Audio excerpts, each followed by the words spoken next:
काश्मीरमधील 14 स्थानिक दहशतवाद्यांची यादी जारी। अनंतनागमध्ये 2, कुलगाममध्ये 1, पुलवामामध्ये 4, सोपियानमध्ये 5 तर सोपोर अवंतीपुरामध्ये प्रत्येकी 1 दहशतवादी असल्याची माहिती। टीआरएफनं पहलगाम हल्ल्याची जबाबदारी नाकारली। टीआरएफकडून हल्ल्याची जबाबदारी नाकारणारं पत्रक जारी। पहलगाम हल्ल्याच्या जबाबदारीवरून टीआरएफचं घुमजाव। पाकिस्तानच्या लाहोर विमानतळावर भीषण आग। अलमामा इक्बाल आंतरराष्ट्रीय विमानतळावर आग। भीषण आगीमुळे लाहोर विमानतळ पूर्णपणे बंद।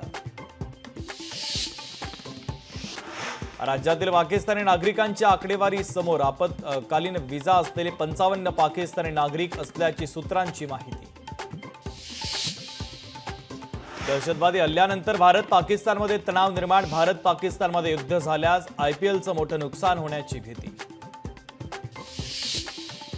पाकिस्तानी झेंड्याच्या वापरावरून 2 गटात वाद। नालासोपाऱ्यातील व्हायरल व्हिडिओची चर्चा। पहलगाम घटनेची तीव्र पडसाद।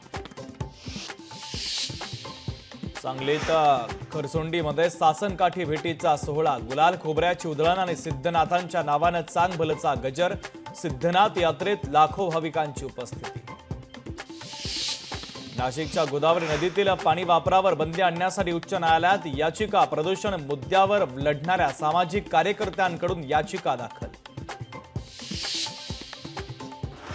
वर्ध्यामध्ये 3 दिवस गारपिटीसह अवकाळी पावसाची शक्यता। 3 दिवसांसाठी जिल्ह्याला पावसाचा येलो अलर्ट जारी। भिवंडीमध्ये फर्निचरच्या गोदामाला भीषण आग। आगीमुळे 4 मजली इमारत कोसळली। 10 ते 12 गोदाम जळून खाक।